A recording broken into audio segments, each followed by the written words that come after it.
All right, I'm going to try to go through this quickly, just for people who want to check their carbon cycle and either are doing this at home or there might be one class that I'm not in this week. So just to kind of keep in mind, you're focusing on where are the pools, the fluxes, both, the direction, but also what is the process. And, keeping in mind, is this a one-way flux, which most of them are? Is this a two-way flux? So I'm going to just sort of go through some of the things a little bit quickly, but you can always pause and go back. So starting with CO2, we said, and again, we focused on these don't always have to be the same names, right? Some of them are like this, but you could label this plants, even though there's other producers other than plants, and that this is photosynthesis can take CO2 out of the atmosphere.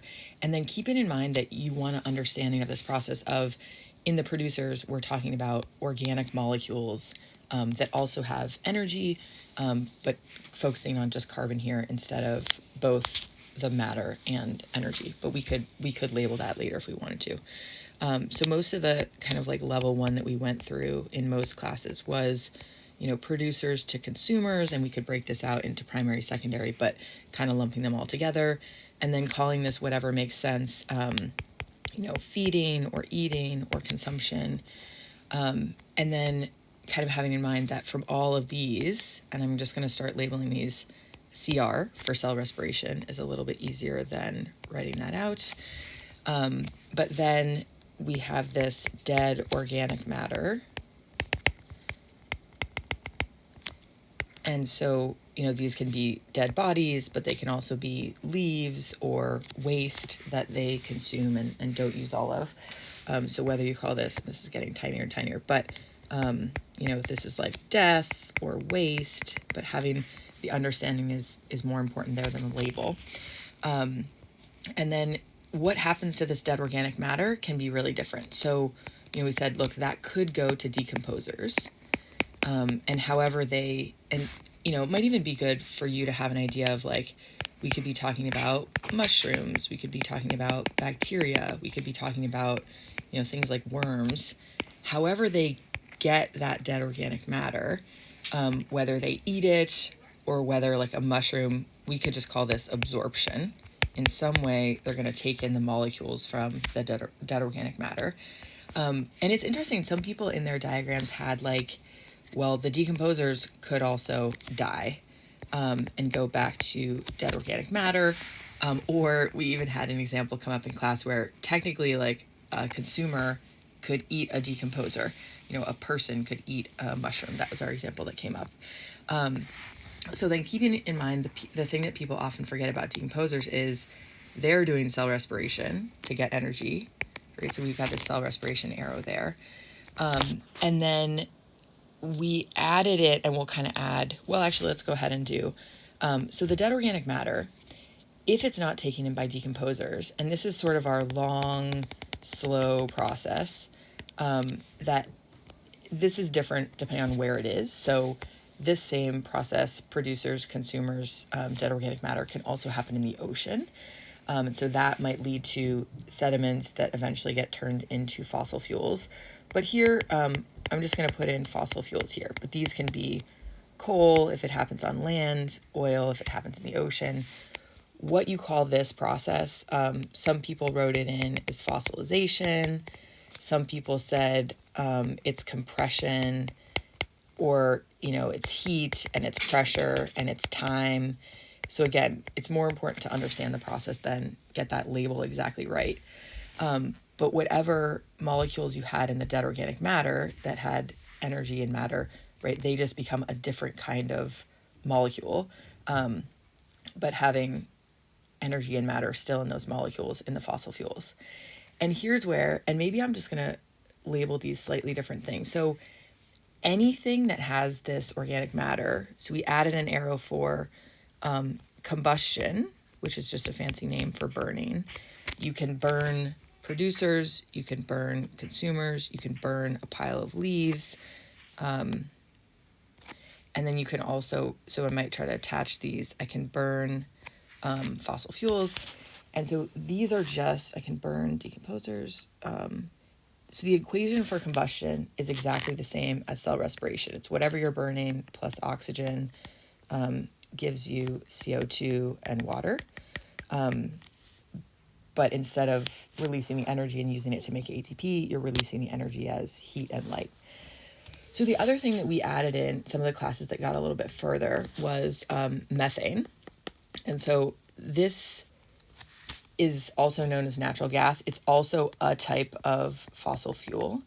But the other place that this dead organic matter can go, and these are when you have low oxygen conditions where these normal decomposers aren't going to live and break down organic matter. So what we might call this is methanogenesis. So the genesis, the creation of methane. And so some notes here, I'm just going to put, this is low oxygen. And these are these other organisms that are kind of like bacteria. They're called archaeans, but they have a process where they can take organic matter and instead of breaking it down to CO2 to get energy, they have this other process that can produce methane.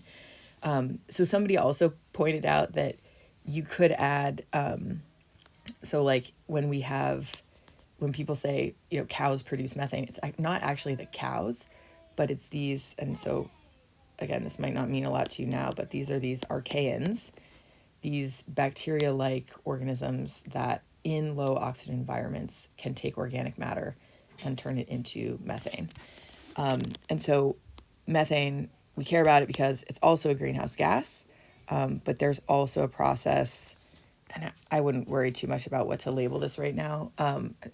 You could call it oxidation but methane in the atmosphere will also go through this chemical process to turn into carbon dioxide.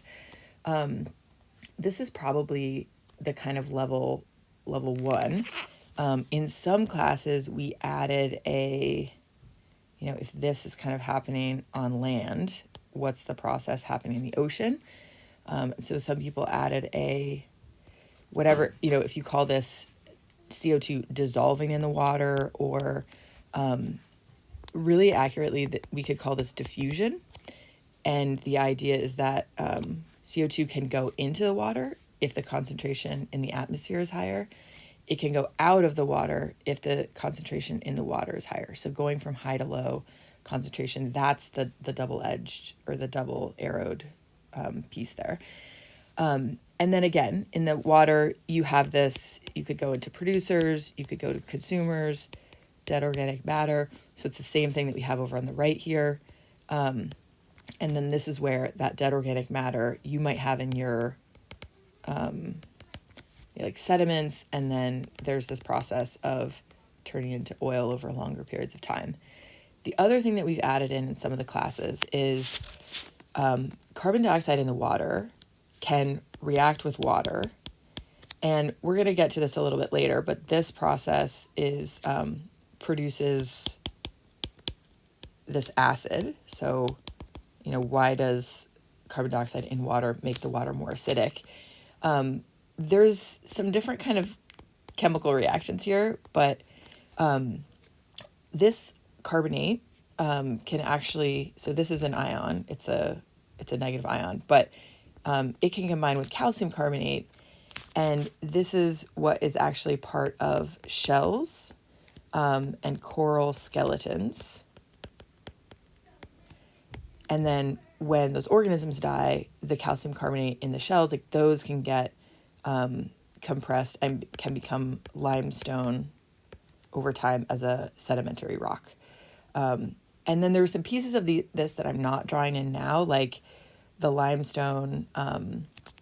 There's like a process with concrete. Notice that I didn't really put in the gizmo. There were some places where carbon can get into the lithosphere. Like I think there was an arrow from sediments to the lithosphere. But I want you to sort of focus on, the most important processes, in this kind of first level: photosynthesis, cell respiration, combustion are all these red arrows here. And I think that's a good place to start. And then if you want to sort of add on some of these more complicated processes, you could do that as well.